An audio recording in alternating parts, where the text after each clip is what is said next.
जय हिंद साथियों, स्वागत है हमारे यूट्यूब चैनल बहुत से। आज के वीडियो में देखेंगे कि जर्मनी में जो है बर्लिन की दीवार, इसके बारे में आज देखना है। तो बर्लिन की दीवार जो थे वो जो है अमेरिका और रूस मिल करके वो दोनों मिल करके जर्मनी को जो है अपने कैप्चर में ले लिए थे और जर्मनी को दो भागों में तोड़ दिए थे।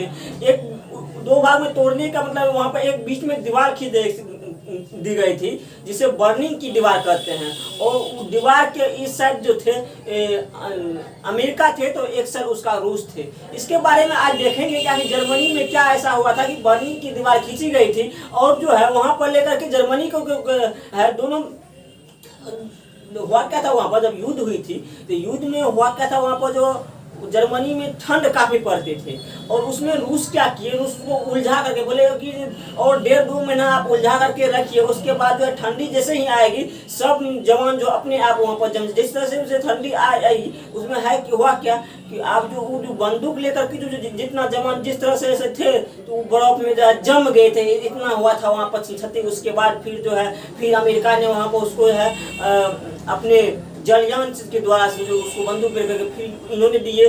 फिर उसके बाद जब ये सारी घटना जब होते हैं तो फिर हुआ क्या कि बर्लिन की दीवार, उसके बाद एक है क्या जर्मनी में एक सबसे बड़ा इतिहास में एक बहुत बड़ा दीवार है बर्लिन की दीवार, वहाँ पर खींची गई थी। और उस बर्लिन की दीवार में जो है उधर से जो है रूस और इधर से अमेरिका, ये दोनों मिलकर की दीवार खींची गई। जर्मनी दो भागों में टूट गई। जब वहाँ के लोग अगर शिक्षित हुए, जिस दिन वहाँ के लोग अगर शिक्षित हुए उसके बाद हुआ क्या था, सन 1989 ईस्वी में जो है बर्लिन की दीवार को तोड़ के और बोलेगा कि ये जर्मनी जो है ना अमेरिका का रहेगा ना रूस का रहेगा, ये स्वतंत्र देश बनेगा। और फिर बाद में वो दीवार भी टूटा और जर्मनी फिर स्वतंत्र भी हुआ। इस तरह से जर्मनी की जब घटना होती है तो कहीं कहीं एक आज भी हमारे समाज में है कि एक शिक्षा की और शिक्षा के बीच में भी एक दीवार खींच गई है।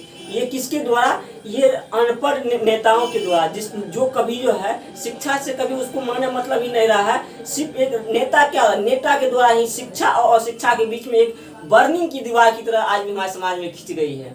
और इसी पर हम कहते हैं इसका ये भयानक ठंड पड़ी और ठंड पड़ने के बाद जो है वो जो है रूस की सैनिक जैसे ही जम गई वो पूरा जो है फिर रूस तो वो आग बबूला हो गया। इस तरह से जो है वहाँ पर जर्मनी का इतिहास है क्या, जर्मनी में अमेरिका बोले जो हम अब गुस्सा से उन्होंने जो है जापान पे जो है जापान पर जो है इसलिए वो अमेरिका ने परमाणु बम गिरा दिए क्योंकि जापान जो है जर्मनी के फेवर में उस समय में थे।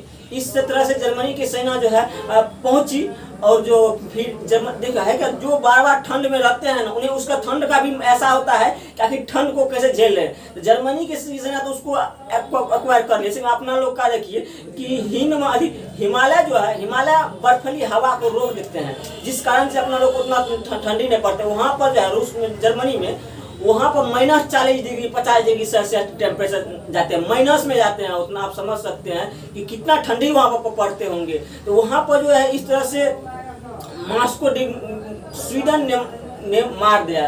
मॉस्को स्वीडन ने, उसका नाम था क्या, नौसेना प्रमुख जो थे वो नौसेना प्रमुख स्वीडन ने मार दिया था। इस तरह से जो फिर तब उसके बाद फिर जर्मनी जो है अपने आप में एस्टेब्लिश। आज देखिए जर्मनी पूरा दुनिया का है सबसे शक्तिशाली और शिक्षित देश बन गया है। ये होता है कि आप अपने आप में, अब जैसे मान लीजिए भारत है, अब चाहता है अमेरिका और रूस कि भारत को किसी तरह से युद्ध में उलझा दे और बाद में जो है हम हथियार से, हम किसी से हथियार खरीदने वाले नहीं हैं क्योंकि हम खुद हथियार बनाते हैं और हम किसी से मदद भी मांगने के लिए नहीं जाएंगे क्योंकि हमको खुद में विश्वास है कि जिस दिन हमको जो करना है क्योंकि लगाना है तो हम किसी से खुशामद भी नहीं करेंगे, हम खुद लेंगे।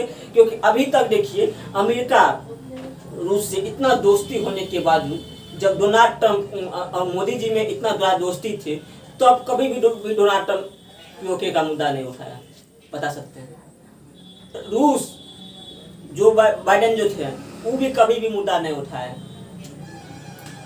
जो बाइडेन अभी जो आया अमेरिका के राष्ट्रपति नए आया जो बाइडेन, वो भी अभी तक मुद्दा नहीं उठाया। रूस के जो है व्लादिमीर पुतिन, वो भी मोदी जी से बहुत अच्छी रिलेशन है, फिर भी वो पीओके का मुद्दा नहीं उठाए।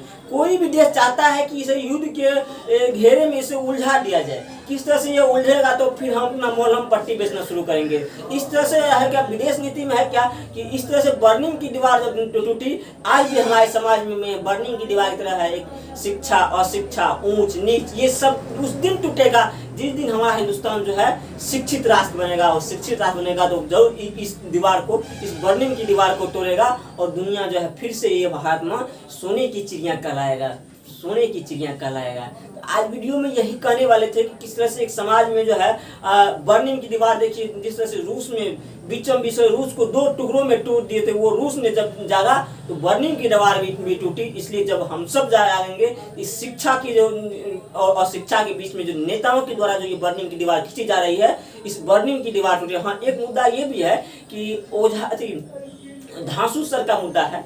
धांसू सर जो है ना, ये मामला बहुत अभी सुर्खियों में चल रहे हैं कि धांसू सर रो रहे थे। तो हालांकि उनका भी, कोई भी शिक्षक अगर रो रहे थे, उनका शिक्षक का साथ देना चाहिए।